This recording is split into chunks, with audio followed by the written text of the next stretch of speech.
فاعوذ باللہ من الشیطان الرجیم بسم اللہ الرحمن الرحیم وَيَقُولُ الَّذِينَ كَفَرُوا لَسْتَ مُرْسَلًا صدق اللہ العظیم۔ اللہ رب العزت کا لاکھ لاکھ شکر ہے جس نے ہم سب کو نماز فجر با جماعت ادا کرنے کی توفیق عطا فرمائی۔ اس کے حضور دعا ہے کہ رب کائنات ہماری نماز فجر کو اپنی بارگاہ عالیہ میں شرف قبولیت عطا فرمائے۔ ایک دفعہ کفار نے آقا کریم علیہ السلام سے کہا، قرآن کہتا ہے انہوں نے کیا کہا، وَيَقُولُ الَّذِينَ كَفَرُوا لَسْتَ مُرْسَلًا۔ کفار نے کہا کہ آپ اللہ کے رسول نہیں ہیں، لست مرسلا، آپ اللہ تعالیٰ کی طرف سے بھیجے ہوئے رسول نہیں ہیں۔ تو اللہ رب العزت نے کیا جواب دیا؟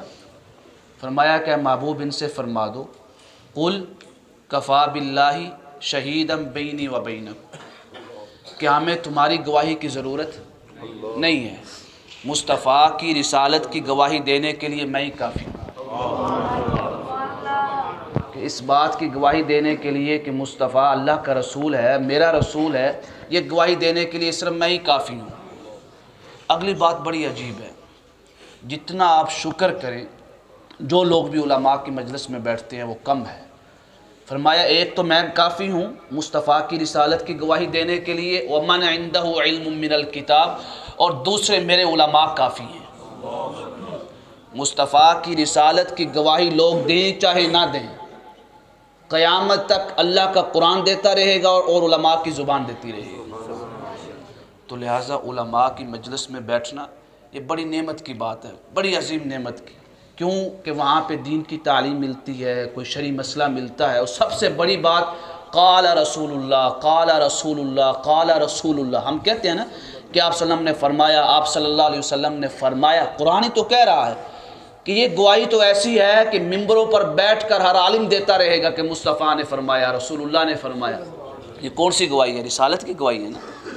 فرمایا اس گواہی کے لیے میں ہی کافی ہوں اور میرے علماء کافی ہیں، تمہاری گواہی کی ہمیں ضرورت نہیں ہے۔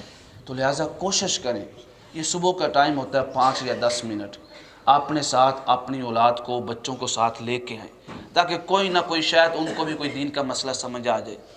اگر ابھی سے ان کو اپنے ساتھ لے کے آئیں گے تو جب بڑے ہوں گے تو ان کا دل مسجد کے ساتھ جڑا رہے گا، ان کے دل میں مسجد کی محبت رہے گی، ان کے دلوں میں دین کی محبت رہے گی، ان کے دلوں میں علماء کی محبت رہے گی، ان کے دلوں میں دین کی مجالس کی محبت رہے گی۔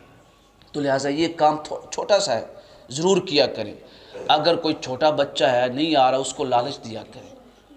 حتیٰ کہ محدثین فرماتے ہیں، محدثین کہتے ہیں کہ ہر مسلمان پر ضروری ہے کہ وہ اپنی اولاد کو پیسوں کا لالچ دے کر روزانہ ایک حدیث یاد کروائے، پیسوں کا لالچ دے کر کہ اگر تو ایک حدیث یاد کرے گا تو میں تجھے 50 روپیہ دوں گا، اگر ایک حدیث یاد کرے گا تو 30 روپیہ دوں گا، اگر 2 یاد کرے گا تو اتنے پیسے دوں گا۔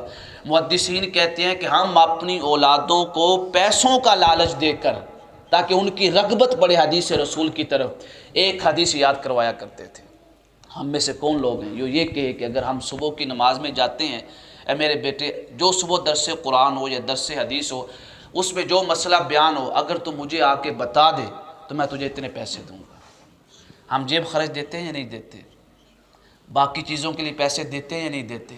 ہم یہ کہتے ہیں 10 روپئے لے لو، دکان سے جا کے کوئی چیز لے لو، یہ تو کہتے ہیں، یہ نہیں کہتے کہ 20 روپئے لے لو، مسجد میں جا کے حدیث رسول لے لو، مسجد میں جا کے قرآن کی آیت لے لو، مسجد میں جا کے دین کی تعلیم لے لو۔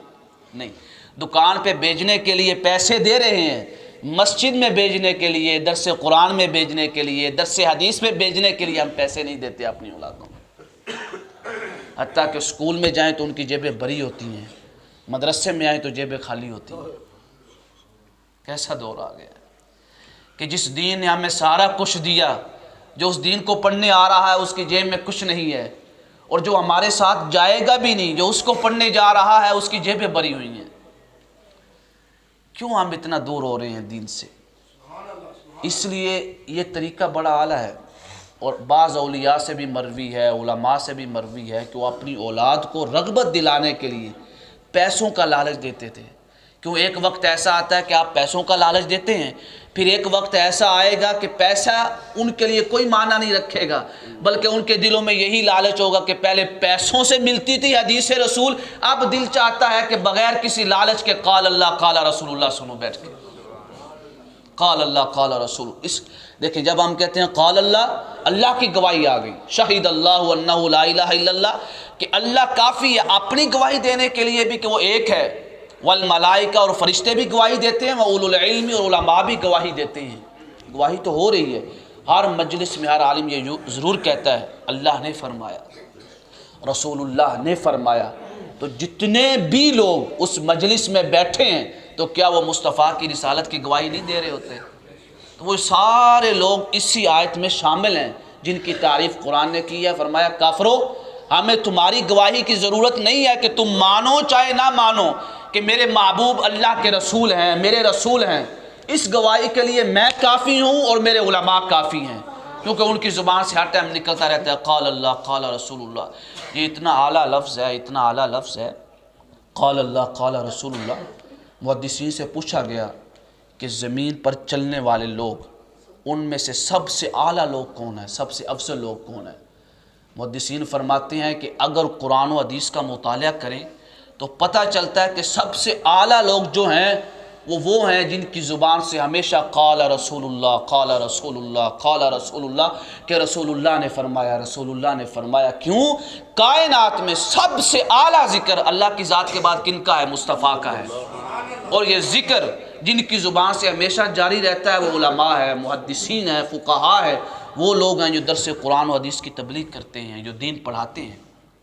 تو لہٰذا اس لفظ کو کوئی کم نہ سمجھے، قال رسول اللہ قال رسول اللہ۔ کوشش کریں کہ آپ کے بچوں کے ذہن میں بھی یہ آئے کہ قال رسول اللہ، وہ بھی ایک دن کہیں قال رسول اللہ۔ بڑی اعلیٰ تعلیم۔ اللہ رب العزت کے حضور دعا ہے کہ رب کائنات ہمارا یہاں پہ بیٹھنا، دین کی تعلیم حاصل کرنا اور اپنی اولاد کو اس کی طرف رغبت دلانا، اپنی اولاد کو، ان کو ضرور پیسے دیں، 10 روپے دیں، 15 دیں، تاکہ وہ دین کی تعلیم سیکھیں، روزانہ ایک حدیث رسول سیکھیں۔ اللہ رب العزت کے حضور دعا ہے کہ رب کائنات ہماری یہ حاضری اپنی بارگاہ عالیہ میں قبولیت عطا فرمائے۔ الصلاۃ والسلام علیک یا سیدی یا رسول